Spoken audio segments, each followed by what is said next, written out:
Buenos días. En el marco de lo dispuesto por el Gobierno Nacional en su decreto de necesidad y urgencia 260 del 20, donde se determinó el aislamiento social preventivo y obligatorio, y los decretos que en consecuencia subsiguientes, digamos, que realizó luego el Gobierno Nacional, y las acciones que en consecuencia determinó la Universidad Nacional de La Plata a partir de su resolución 667 del 20 y resoluciones ampliatorias, como también la normativa que en consecuencia llevó adelante la Facultad de Arquitectura y Urbanismo en su resolución 106 del 20. Considerando también el reglamento de nuestro proyecto final de carrera, donde se establecen las modalidades y criterios de evaluación de las defensas, vamos a dar inicio a la defensa de proyecto final de la estudiante Ana Julia Suárez Perusín. Ana Julia va a desarrollar el tema Centro de Interpretación del Paisaje Ribereño, dinámicas del paisaje como objeto de proyecto.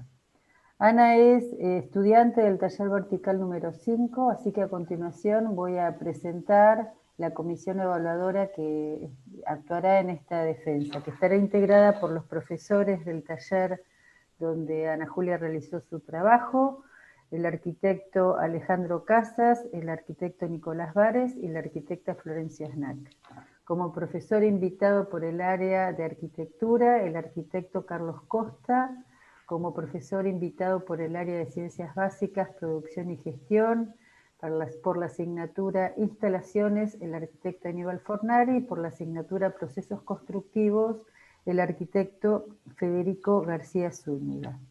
Bueno, en mi carácter de secretaria académica de la facultad debo dar fe de la identidad de los miembros de esta comisión evaluadora, como así también del estudiante que inicia en este momento su defensa. Así que Ana, cuando quieras, empezás. Mucha suerte y gracias. Bueno, gracias. Bueno, hola a todos. Mi nombre es Ana Julia Suárez Perusín y este es mi trabajo final de carrera, un centro de interpretación del paisaje ribereño, dinámicas del paisaje como objeto de proyecto. Estos son un poco los ítems que voy a desarrollar a lo largo de mi trabajo, empezando por un contexto global, donde la ciudad, que anteriormente tenía un crecimiento expansivo y radial en torno a un centro, hoy ese crecimiento es exponencial como un esquema de malla, con centralidades dispersas en el territorio y vínculos que trascienden su frontera geográfica. Una ciudad que es atravesada por procesos de globalización económica y revolución informacional, lo que generan estas nuevas estructuras urbanas que modifican la antigua noción de ciudad, extendiéndose y produciendo pliegues en el territorio menos antropizado. Esto lo que genera es una mayor interacción entre lo artificial y lo natural. Es por eso que parece apropiado utilizar el concepto de paisaje para resolver la convivencia entre la ciudad y el entorno natural. Un término que en sus definiciones se lo entiende como extensión de terreno que se ve desde un sitio, pintura o dibujo que representa cierta extensión de terreno considerada en su aspecto artístico, donde en estas dos últimas definiciones vemos el rol del hombre como operador, interviniendo el paisaje desde la interpretación. Es así que este concepto, históricamente, fue interpretado como una forma particular de relación entre el hombre y la naturaleza, donde en siglos pasados, por ejemplo, a partir de la analogía entre la pintura de paisajes y el diseño de jardines, como por ejemplo en los jardines de Versalles, o en los jardines ingleses, volviendo a las formas naturales, respetando la topografía y vegetación del lugar. Le Corbusier, en La ciudad para 3 millones de habitantes, por ejemplo, toma la naturaleza solo como un continuo por debajo de los edificios. Hasta llegar a esta arquitectura del paisaje, donde los parques son considerados como espacio público dentro de la ciudad, y todo lo que eso significa. Es entonces que este concepto es reinterpretado como un modelo para explicar el urbanismo contemporáneo, capaz de explicar procesos y la complejidad de las ciudades como una alternativa al urbanismo clásico.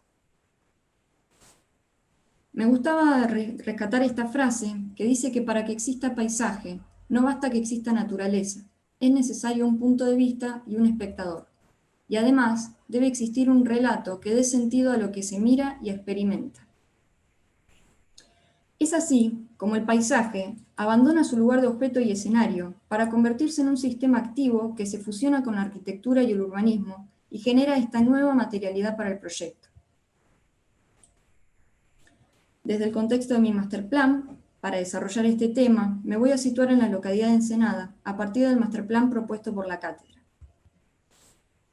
donde aparece una ciudad inicial, planificada, pero que a su vez, por sus procesos económicos y sociales, fue generando este crecimiento desbordado, sin planificación, lo que resultó de un fuerte impacto en su relación con la naturaleza. Es en esta extensión progresiva urbana, sin un orden, que aparecen áreas de periferia dentro de la ciudad.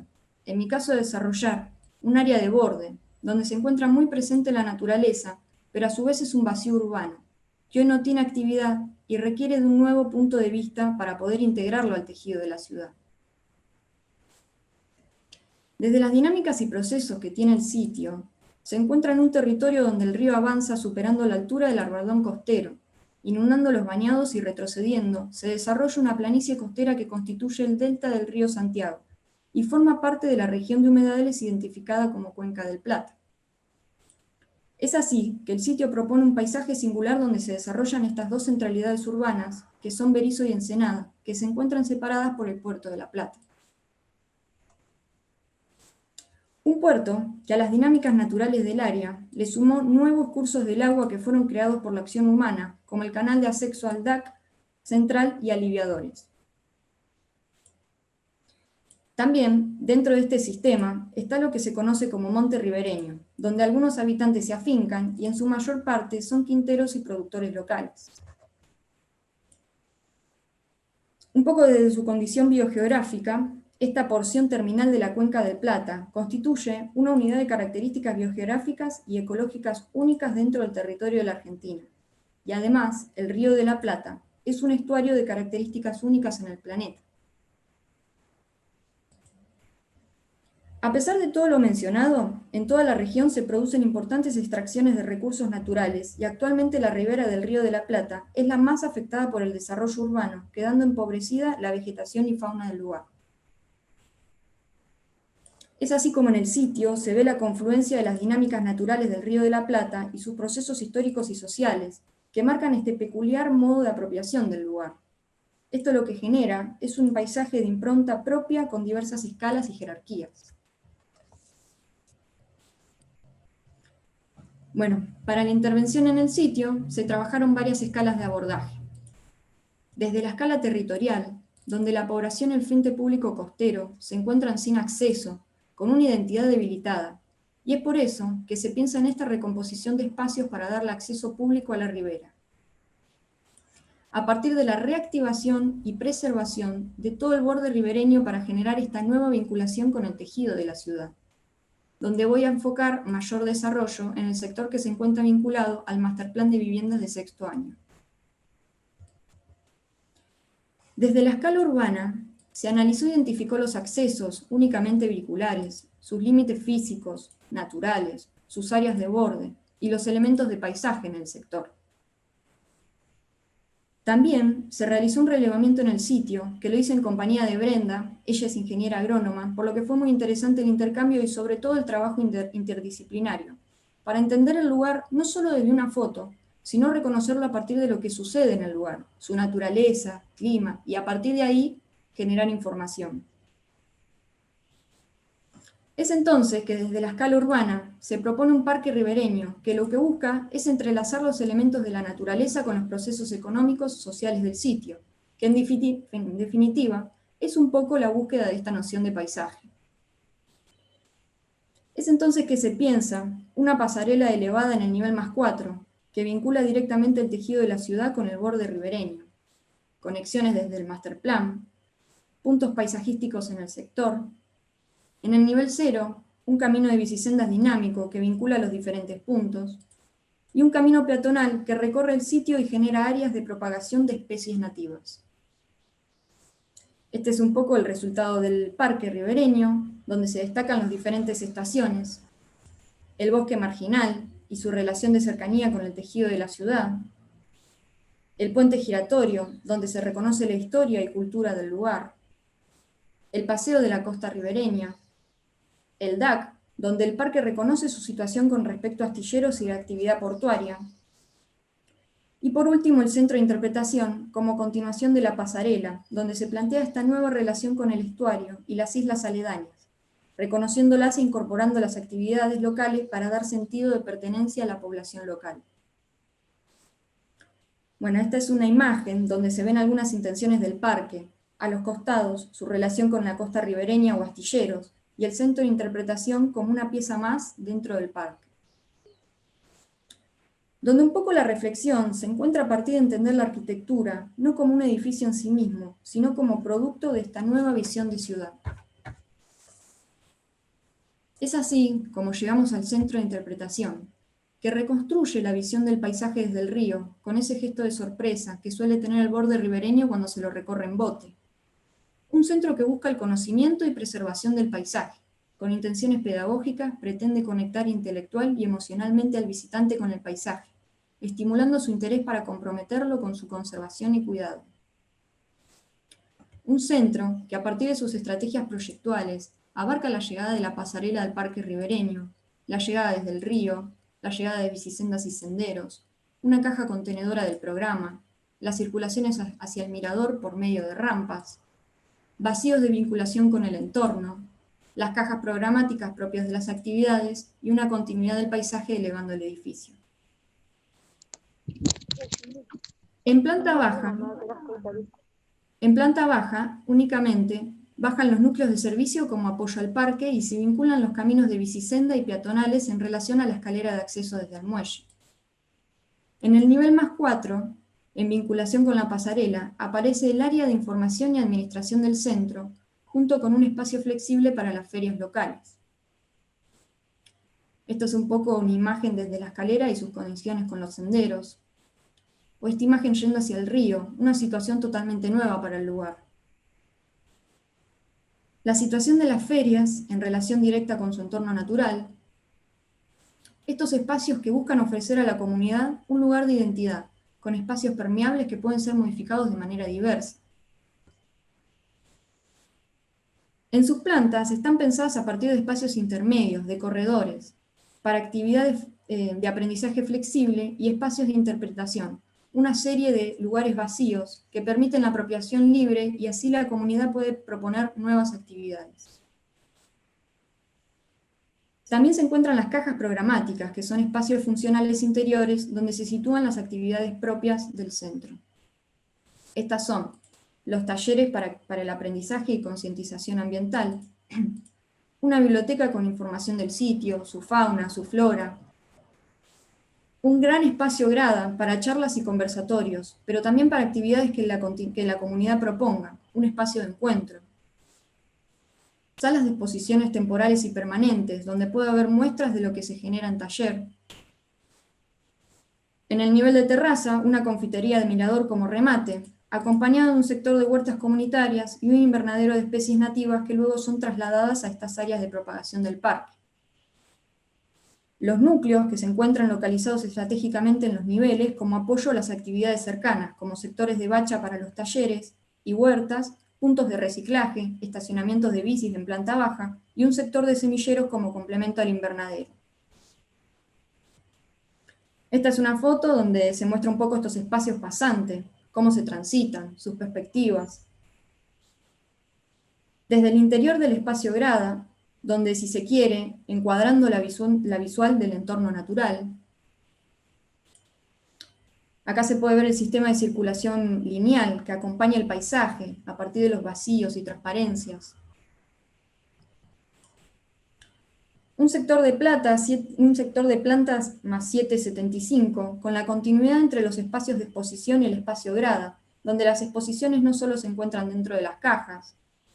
Son espacios flexibles, lo que permite que no solo se exhiban cuestiones pertenecientes al centro, sino que la comunidad también puede usarlos. Esta es una imagen de estas salas abiertas en relación con lo que pasa afuera, donde, por ejemplo, la exposición se extiende por fuera de la caja, donde toda la información se ve verificada en las visuales del edificio. Una planta de sector 1150, con los talleres funcionando como espacios abiertos. En sus esquemas de armado se identifica la multiplicidad de usos, donde pueden dictarse cursos y charlas en espacios contenidos, o pueden permanecer abiertas y compartir las actividades con quienes se encuentran recorriendo el edificio. Esta es una foto de una situación del taller y su actividad que expande hacia afuera, cómo se vincula con el vacío, la biblioteca abajo, las huertas arriba. O los talleres en el último nivel y ese gesto de la cubierta para obtener visuales casi desde las copas de los árboles. Este es el nivel de terraza que alcanza la altura de la vegetación del lugar, lo que genera otras perspectivas y sensaciones en el recorrido, que son verificadas en los cortes, donde se podría decir que el edificio y el parque acompañan los diferentes estratos de la vegetación para un entendimiento completo de todo lo que hay. En el primer corte se puede ver la continuidad del recorrido desde la pasarela del parque, pasando por las rampas hasta llegar a la confitería Mirador. Un segundo corte atravesando las cajas con sus actividades, donde un poco muestra la situación de los vacíos que generan visuales desde todos los niveles y deja ingresar la vegetación, como también se despega del cero para ser solidario con el paisaje existente, o su espacialidad en el extremo de cara al río. Desde su resolución técnica, se pretende que el edificio sea sustentable desde su tecnología. Se opta por reemplazar los elementos tradicionales de la construcción por prefabricados, donde se prioriza la idea de montaje, arme y desarme. Esto para la menor intervención en el sitio posible durante su montaje y ejecución. Además, permite reducir distancias de traslado, aprovechando la cercanía a los talleres de astilleros. Se elige estructura metálica por su ligereza, sencillez y posibilidad de reciclaje y versatilidad constructiva. Posee menores plazos de obra y así la intervención en el sitio es la menor posible. Se utilizan dos tipos de entrepiso. En la nave central se opta por steel deck, donde esta losa mixta entre hormigón y acero permite un fácil y rápido montaje. La chapa colaborante inferior se utiliza como cielo raso visto. El entrepiso perimetral está compuesto por rejillas plásticas blancas de fibra de vidrio, lo que resulta más liviano y no se desgasta con el tiempo. Al ser una grilla, permite tener visuales del entorno inmediato pasando por debajo del edificio. Un envolvente exterior, donde la fachada es a partir de paneles textiles. Un poco el peso propio facilita el montaje, permite la visibilidad desde el interior hacia el exterior con un confort visual óptimo, ya que tamiza el ingreso de rayos solares. Funciona para la absorción acústica, la atenuación de la acción del viento y como filtro hidráulico. Cerramientos interiores para las cajas, donde se utiliza un sistema de tabiquería en seco con un acabado exterior de chapa canalada. Y sus fundaciones que son removibles, lo que permite que la reversibilidad del sitio sea completa. Desde su configuración semiabierta, hace que la tela tensada funcione como un mecanismo de cerramiento permeable, cumpliendo con el rol de acoger y proteger del entorno, pero a su vez permitiendo que el edificio ventile y se ilumine de forma natural. Las cajas programáticas, con la utilización del color verde en las caras exteriores, permite destacar los focos de actividad dentro del gran espacio. Este es un esquema del sistema estructural del edificio, donde separo por colores sus elementos para entenderlo, pero cabe aclarar que el sistema funciona como un conjunto en su totalidad, siendo cada una de las partes solidarias entre sí. Está conformado entonces por perfilería IPN 300, sus columnas están moduladas cada 7,50 y se interrumpen por diagonales como tipo viga Warren, que absorben los voladizos en los extremos y permiten liberar la caja y que quede suelta junto con la vegetación. Otro esquema en transversal, donde se ve la decisión de sacar las columnas del perímetro y generar estos voladizos de 3,75 metros para tener visuales limpias a su alrededor. Este es un esquema en 3 dimensiones de toda la grilla estructural. En sus plantas de entrepiso se ve donde el steel deck se apoya en la estructura principal cada 3,75 metros, mientras que el entrepiso de rejilla tiene una modulación de 0,90 m y apoya en perfiles tubo, también con una modulación de 3,75 metros. Un poco un detalle de la continuidad de esta tela tensada que envuelve el edificio, para actuar como un filtro solar en la parte de la cubierta vidriada. O el tabique de cerramiento de la caja con un tratamiento térmico y el cielo raso también con un tratamiento acústico para el acondicionamiento de estos espacios interiores. Desde sus instalaciones, que las voy a contar rápidamente, desde su tratamiento de efluentes, al no contar con acceso a la red, las aguas residuales deben ser tratadas antes de volver al lecho natural. Y para ello se utilizan biodigestores, que mediante un proceso de descomposición genera residuos de contenido orgánico y por medio de los lechos nitrificantes son utilizados como fertilizante. Desde su sistema pluvial, el edificio recolecta agua desde la cubierta y es almacenada en tanques cisterna donde luego es purificada y se utiliza para lavados, inodoros, riego y usos secundarios. Todo el sistema se encuentra visible en el nivel 0, con intenciones educativas ambientales y de visibilidad del sistema. Desde su acondicionamiento térmico se opta por el sistema BRB, que a diferencia de las instalaciones de aire acondicionado convencionales, los BRB actúan de forma proporcional, incrementando o disminuyendo la cantidad de fluido refrigerante en función de la temperatura del local. Esto permite una importante reducción del consumo energético y en comparación con otros sistemas emite menos dióxido de carbono. Desde su instalación eléctrica, al igual que en las instalaciones pluviales, tiene un propósito educativo y de visibilidad de energías renovables en la terraza. Se genera energía eléctrica para abastecer una parte del requerimiento eléctrico demandado por el edificio, donde espacios comunes obtienen energía de los paneles fotovoltaicos para la iluminación nocturna del edificio.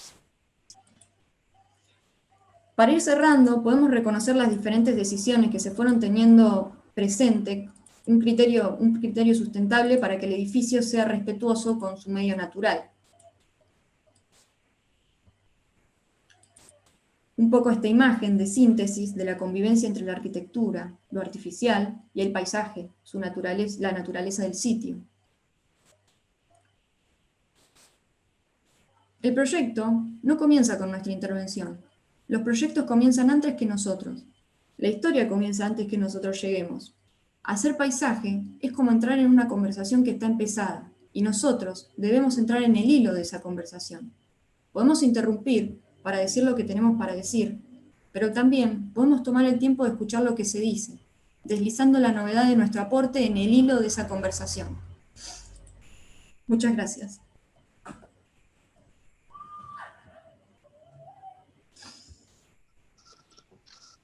Bueno, Ana, muchísimas gracias. Realmente muy interesante. Vamos a comenzar unas críticas concretas y dinámicas, pero no por eso menos profundas. Así que no sé si quién quiere comenzar, Nico. Sí, yo arranco un poquito con algunos comentarios generales. Ana, ponemos una imagen simplemente para que la audiencia referencie un poco los comentarios. Ponete alguna imagen aérea del proyecto o alguna de esas que dé un poco cuenta de lo general. Yo creo que digamos, desde el punto de vista académico, desde el punto de vista de la cátedra, este es un proyecto que referencia un poco la mecánica que queremos desarrollar para un proyecto final de carrera. Y en ese sentido, te felicito porque el proyecto da cuenta de todos los pasos necesarios para abarcar desde estas acciones territoriales hasta el entendimiento como del sitio donde querés trabajar, hasta la conexión del sexto año, que es ese master plan, y cómo de ese mismo master plan que desarrollaste surge esta idea de trabajar un tema conceptual, que es el tema del paisaje, y que indudablemente es el tema central del área territorial que estás tomando, que es este borde costero de la relación del agua con la ciudad, la relación de la arquitectura y del paisaje, la relación del medio ambiente y la actividad del hombre. Ahí me parece que el punto más fuerte de todo el proyecto está en la manera en que digamos, podés detectar de todo este proceso pedagógico del ciclo superior este tema de interés tuyo, que es la construcción del paisaje, y cómo dentro de esa construcción del paisaje barrés desde problemas urbanos hasta problemas arquitectónicos y de escala de desarrollo tecnológico. En ese sentido, creo que el proyecto no solamente es un excelente barrido de escalas a través de una mirada muy personal tuya, sino también involucra otras áreas que a veces quizás en el PFC quedan de lado. Yo creo que tiene un excelente desarrollo gráfico el proyecto. Hay una manera muy sólida y muy contundente de encontrar la manera de representar cada una de las escalas del desafío del proyecto que presentás. A mí particularmente la que más me interesa, será que es mi campo un poco de acción que más me interesa, es el proyecto urbano y en este caso el paisaje como generador de condiciones de esta articulación de espacios del hombre y espacios naturales. Me parece que el proyecto del parque es realmente un proyecto no de escala académica de un alumno, sino que es un proyecto de reflexiones y de escala de desarrollo ya de alguien que está trabajando sobre problemas disciplinares, digamos, ¿no? Me parece que ahí yo encuentro el punto como más potente de síntesis de toda la idea. Luego el proyecto arquitectónico, que viene un poco a tomar el desafío de bajar esa escala.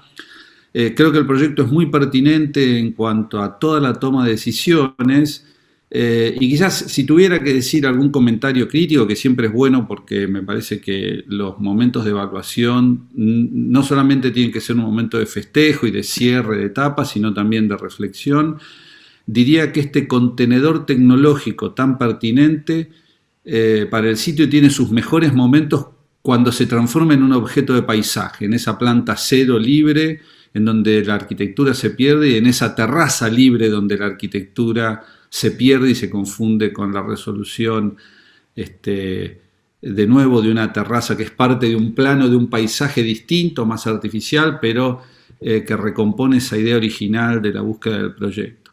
Quizás digamos, en las áreas del edificio donde uno tiene que inventar un programa de edificios que aún no existen o que no están consolidados en la matriz de la disciplina, etcétera, etcétera, yo lo encuentro un poquito esquemática la resolución arquitectónica, en el sentido de que todo el programa pasa en un sector central y que todo está recorrido por un elemento de circulación perimetral. Quizás ahí esta idea de contenedor más virtual podría haber roto un poco los límites de esos espacios y haber generado un contenedor mucho más flexible donde la actividad llegue al borde, donde se confundan a veces las cuestiones del movimiento con las cuestiones del programa estanco. Entiendo que hay un momento muy interesante. A mí creo que el dibujo que más me entusiasma, el dibujo que más me seduce de los que tenés es ese corte longitudinal en donde van apareciendo todas estas variaciones espaciales. Luego,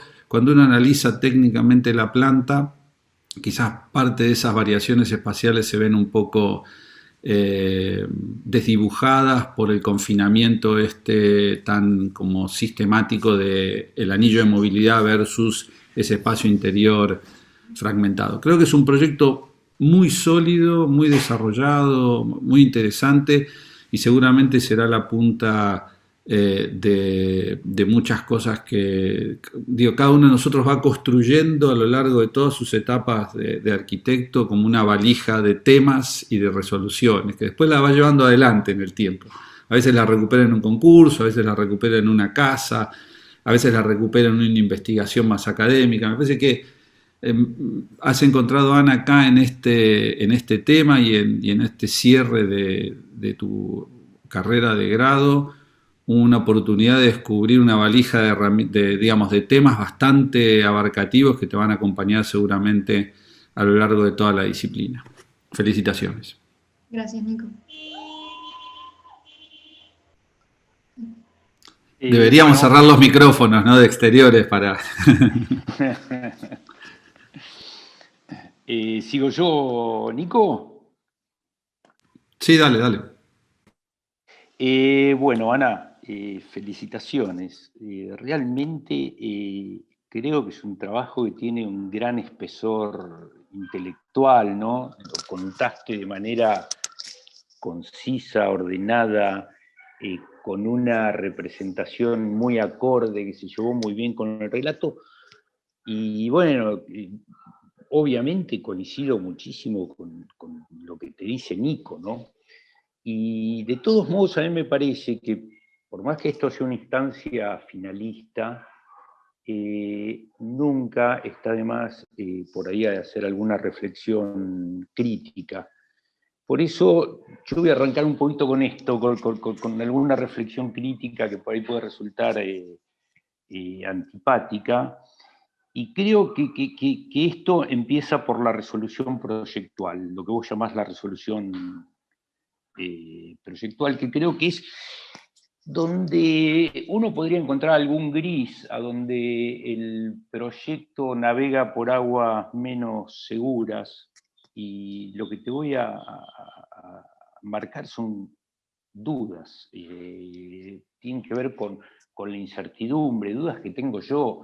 Seguramente después de esta evolución podríamos hablar y vos podrías haberme contado en tu proceso que hiciste pruebas acerca de eso, ¿no? La primera tiene que ver con la escala del edificio, me parece, desde la relación con el sitio hasta cuestiones referidas al rendimiento o algún desequilibrio que encuentro entre el contenedor y lo contenido. Me surgen algunas otras interrogantes acerca de la extensión del edificio, ¿no? Esos más de 160 metros, creo que hacen necesario otros sistemas más de movimiento que el de las rampas, por un problema de accesibilidad de todas las personas, que hoy estarían limitados casi a la extensión de esas rampas y a, si mal no, corríjanme si está mal lo que digo, a unos ascensores que son bastante separados, tan distantes, ¿no?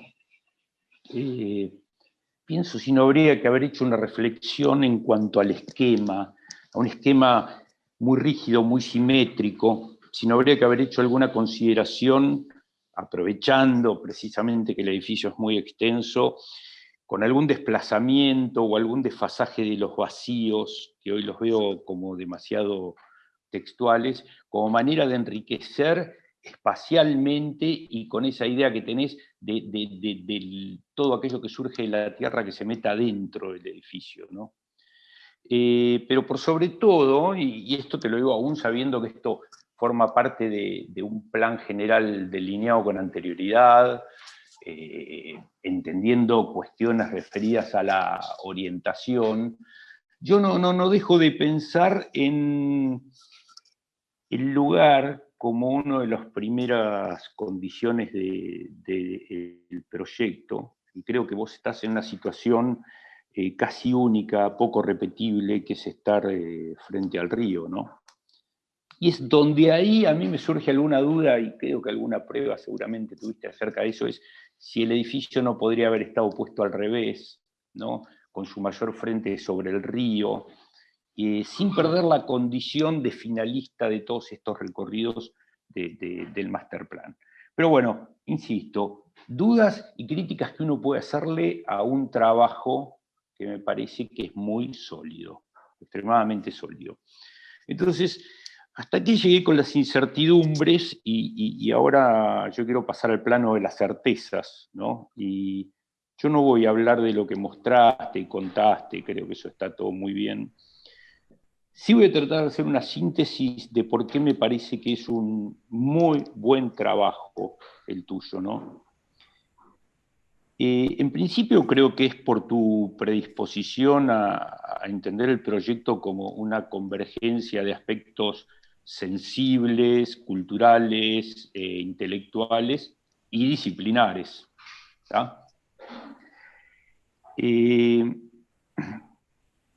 Encuentro más respuestas acerca de por qué es un buen proyecto, rastreando en el origen o en la procedencia de las decisiones proyectuales. Y me parece que ahí es donde hay un denominador común, y que es el de plantear y explorar sobre objetivos claros y que son diversos, ¿no?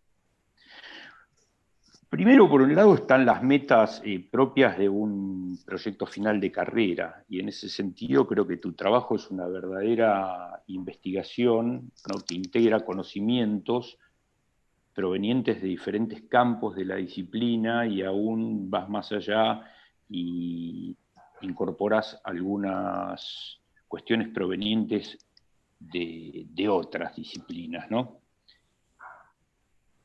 Después de esto, creo que viene algo así como que planteas y abordás objetivos asociados al tema problema, ¿sí?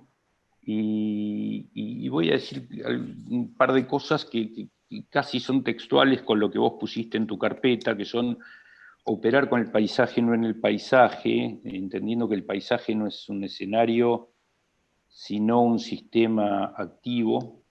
Intentás recuperar espacios públicos para la costa, y hablas de recuperar una entidad debilitada, ¿no?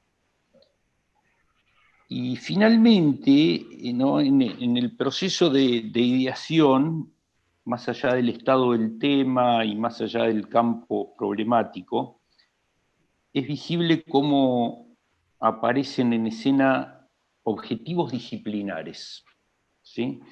Que me parece que ordenan el camino, ordenan las estrategias de proyecto, las instrucciones de proyecto, ¿no? Y estos objetivos disciplinares que se van integrando, entrelazando, ¿no? Me parece que ponen la mirada de una manera muy certera, ¿no? En el lugar como una situación física y como una situación mental, en el espacio como contenedor de intercambios entre las personas y el paisaje. Creo que fijás la mirada en los actos técnicos, ¿no? Los actos técnicos entendidos como la posibilidad de modificar una coyuntura, que hacen que aquello que no existe pueda materializarse. Me parece que en tus objetivos disciplinares hay una búsqueda, perseguición, una coherencia entre estructura, materialidad y lenguaje. Buceás en la reinterpretación de la tradición constructiva, una tradición constructiva que tiene que ver mucho con el paisaje, mucho con el sitio, con esto, con una situación, un lugar muy singular, ¿no? Pensás en procesos de reversibilidad para el edificio. Y bueno, para cerrar, creo que objetivos claros, sumados a la intención de ejecutarlos, dan como resultado un buen proyecto de arquitectura sólido como el que nos mostraste. Así que bueno, felicitaciones. Gracias, Carlos. Flor, ¿quién sigue? Yo voy a ser muy breve. Felicitaciones, Ana. La verdad que disfruté muchísimo tu presentación. Me parece un trabajo excelente. No, y quería hacer una mención muy breve de la introducción acerca del paisaje. Me pareció muy interesante esto de hacer como un recorrido casi histórico, ¿no? Del paisaje. Y los referentes que empezamos a tener como cierta bibliografía, digo, me parece que el libro de Aliata y Graciela Silvestri es excelente, entonces creo que empezamos a tener como un espesor de bibliografía y que es bastante propia, lo cual es interesante. Y me quedo un poco con las ganas de ver cuál es la postura tuya, digamos, frente al paisaje, en el sentido de que hablas del paisajismo barroco, después nombrás a Koolhaas, antes nombrás a la relación de la arquitectura durante el periodo de la modernidad. Entonces, tal vez me hubiese gustado empezar a ver como algún esquema, síntesis, a ver cuál es la postura tuya, para empezar a agregar estos nuevas miradas al tema del paisaje. Pero me encantó, felicitaciones. Voy a ser breve, acá corto. Aníbal. Como dice Florencia, uno quiere ser breve y se extienden en tiempo tratando de explicar o dar una idea. Voy a tratar de ser igual. Muy interesante el proyecto desde el punto de vista teórico y después proyectual, muy interesante. Me gustó mucho la propuesta intelectual que vos hacés y desarrollás. coincido con los docentes que antes hablaron, así que no voy a abordar mucho ese tema. Cuando uno tiene que hacer la parte de las instalaciones, tiene presente como 3 paquetes, ¿no? Uno es plantearse en los usos que va a tener ese edificio. El segundo paquete sería como todas las cuestiones de equipos que tiene que poner para poder hacer un soporte de todo ese edificio. Y después sería la tercera pata, sería como las instalaciones en cuanto a lo que es el recorrido. Y acá se te presenta un complejo enorme en esto, porque como decía Carlos, es un edificio de más de 160 metros, y decís, bueno, ¿cómo hago para armar todo un sistema de instalaciones que pueda abastecer a todo el edificio? Y acá se te presenta ese gran problema, porque estratégicamente vos pensás como en 2 paquetes que son como 2 núcleos centrales, pero a veces como hace Zaha Hadid, ¿no? Que parece un edificio muy flexible y después le concentra algunos paquetes que son de núcleos de servicios, pero después va desperdigando en algún recorrido, en alguna situación, algunos paquetitos mucho más chiquitos. Creo que ahí, en esa estrategia tuya de centrar, se te va perdiendo un poco otras funciones que podrían estar o picotear en ese proyecto, como que faltan algunas cositas de algún baño más, o algún servicio más, o alguna dependencia más, en ese recorrido tan largo. Estamos hablando de una distancia muy larga.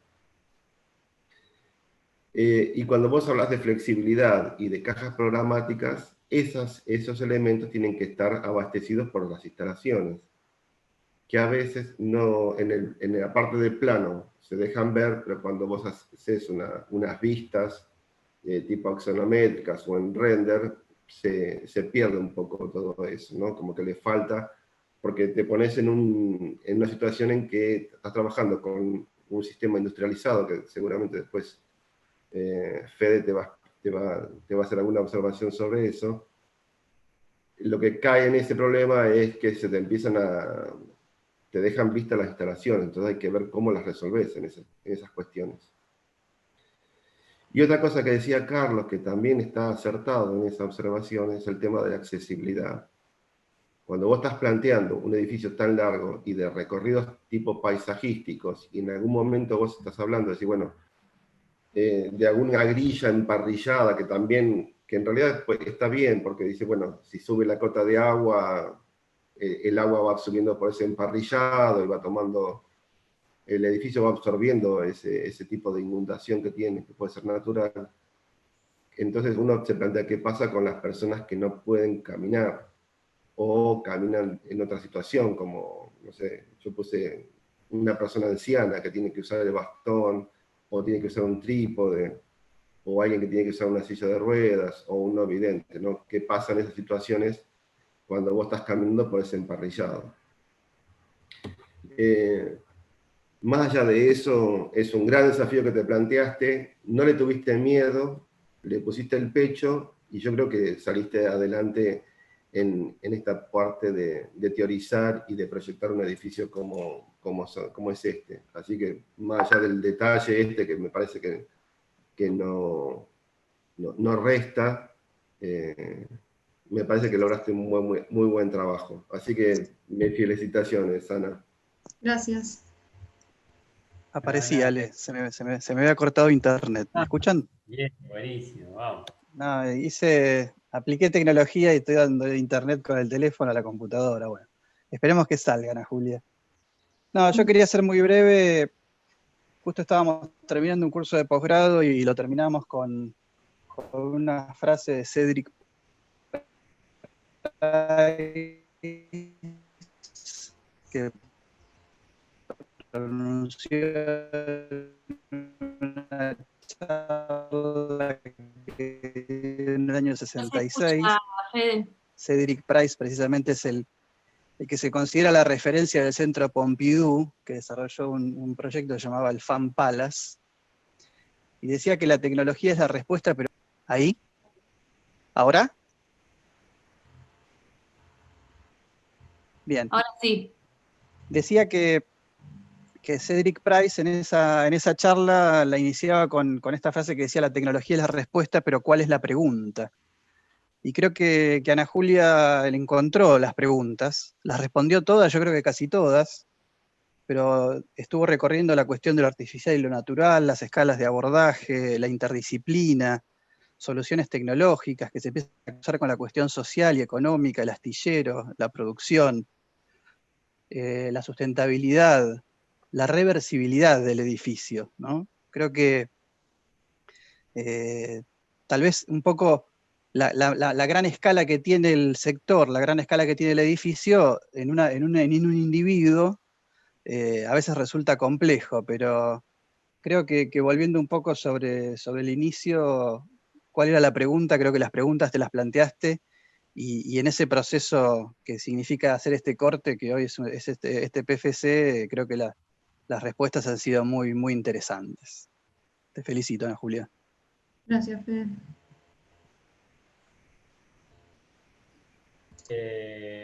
Vamos a pasar a la sala de reflexión y crítica y volvemos, así que espérennos por acá. Trataremos de hacerlo lo más breve posible. Muy bien, Juan. Bueno. A ver si prende el video. ¿Estamos todos? ¿Todas? Bueno, Ana, realmente nos entusiasmamos en el aula 3 virtual, como decimos nosotros, tirándote flores al trabajo, al proceso, a tu compromiso con el proyecto, por tener el mejor proyecto final de carrera posible. Siempre seguramente vos te habrás quedado con ganas de más, de mejor, pero hay que producir un corte. Federico García Zúñiga contaba que tuviste tus momentos de crisis y tus idas y vueltas. Empezamos a discutir si quizás este edificio hubiera sido necesario que tuviera instalaciones, ¿no? Y yo creo que la discusión que se dio en el aula 3 virtual, como decimos, hubiera sido, es un fiel reflejo del escalón donde pusiste el trabajo. Lo pusiste tan alto que también a nosotros nos empezó a generar debates internos de podría haber sido mejor esto. Yo decía la etapabilidad, que quizás a mí me hubiera gustado escuchar algo, pero Federico decía, pero todo es removible también. Entonces, creo que son estos casos donde uno aprende, ¿no? Aprende mucho. Así que queremos decirte que hemos decidido ponerte 10 puntos de calificación final por tu excelente trabajo de final de carrera, tu excelente proceso. Felicitarlo a Juan también, a Juan Flores, que ha sido tu tutor en este trabajo y creo que ha puesto la vara muy alta. Tanto en la escala de lo conceptual, de lo urbano, lo paisajístico, como también de lo arquitectónico y la resolución de cada una de las partes de un proyecto que tiene una complejidad inmensa. Para los que no son arquitectos, sepan que esto generalmente se produce en un equipo interdisciplinario muy grande de trabajo. Hacerlo solo realmente muestra tu nivel y tu compromiso con la disciplina. Así que felicitaciones, bienvenida a la arquitectura, a la profesión, y felicitaciones a los afectos, a la familia, por el esfuerzo desarrollado. Así que nada, y agradecemos puntualmente a Carly, a Aníbal, a Federico por acompañarnos en esta defensa. Muchas gracias. Felicitaciones, Ana. Muchas gracias. Felicitaciones, Ana. La verdad que siempre has aportado muchísimo al taller, así que estamos muy contentos con la presentación.